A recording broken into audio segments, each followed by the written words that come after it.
Hello, I'm Terri Lee-Shield. I'm host here at Love School, and welcome to this series.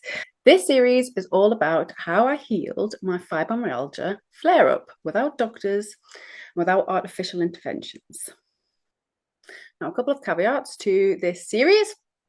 I have a history of life design. So this is a process that I've been through over a series of years.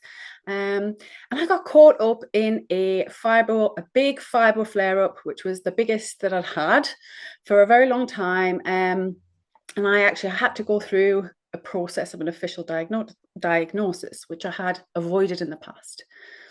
I had struggled with pain, tension, for years leading up to this event, and was managing it myself as part of my previous life design, with bodywork massage. And I'd also previously done work to reconnect with my body. I also want to declare that at times when the pain was really bad, like I did use some painkillers. Now, I actually have avoided painkillers for a long time. That is because I have a history of addiction and using those sort of medications inappropriately. So I generally have avoided using painkillers to manage my pain. It's part of the reason why I follow a natural recovery journey. However, with this flare up, with the just intensity of the pain, at times I did use painkillers just to ease some of that tension when it was too much. And they were just over the counter painkillers, and I only used them in extreme circumstances. Now, I've come to understand that fibromyalgia is psychosomatic. So that means there's a strong connection between how we're feeling, our stress levels, trauma responses, and then how that's affecting our body. So I had realized that my trauma responses were beginning to show up physically and were becoming chronic. So they were causing me a lot of pain and tension that needed to be managed as part of my lifestyle. So I had previously been doing that through different things, through massage, osteotherapy, reflexology, yoga, a few different things that I just used to help relieve tension as part of a lifestyle. Now, COVID had a big impact on my lifestyle. We had to stop certain activities, and then post-COVID, there was a big ripple effect in my life. So for a period of 9 months, I had some very significant traumatic experiences. I had a family bereavement. A close family member was seriously ill in intensive care for a period of time. The work project that I had been spending 7 years on was very abruptly ended in a very stressful, chaotic way. So there was kind of like months of stress. And then I had to change my lifestyle again to adapt for caring for the family member. So I wasn't in my usual routine. I wasn't, I was going through a grief process. So I wasn't kind of paying as much attention to my own self-care while I was caring for others. So there was this kind of series of events of stress and trauma and a lack of attention on my lifestyle that caused one day I woke up and just could not move. It was quite sudden. I had been aware that I'd been getting more tense and stiff, but then all of a sudden it was like I just couldn't move. I was in agony. My body just shut down and was like, no.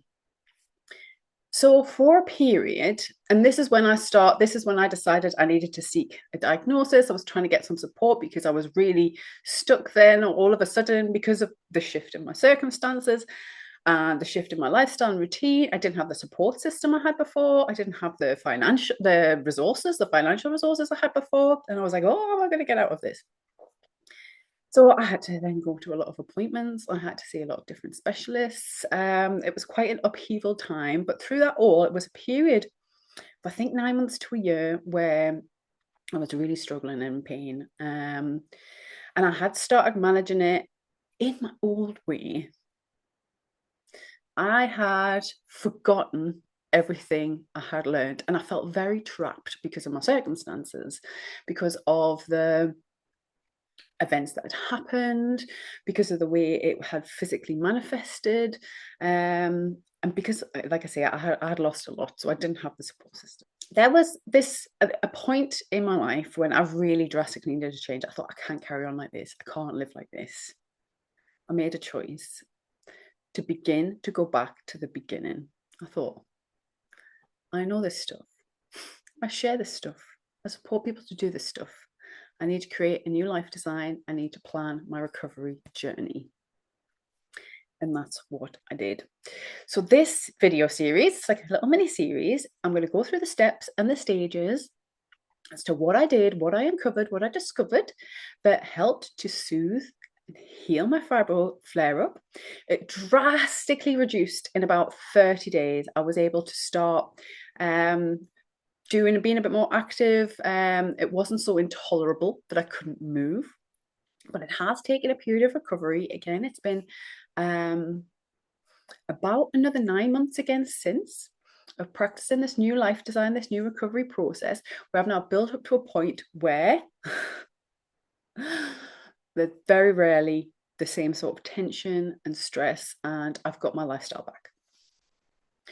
So just to kind of set some expectations there, initially there was quite a big shift, and then as I'll explain as I go through the process, this is about creating a life design. It's like a long-term strategy for recovery and then managing your lifestyle so that reducing the stress, calming the nervous system, making sure that the flare-up's not controlling your life.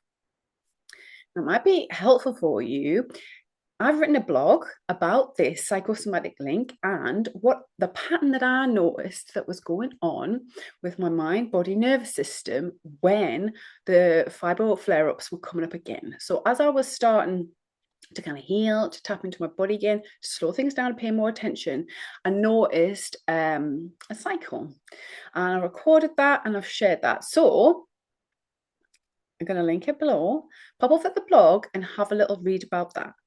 It's a stage process that I noticed my energy system was going through that began with very clear symptoms and signs that I could track. And once part of life design is once we can track, once we can notice these patterns, we can begin to change them.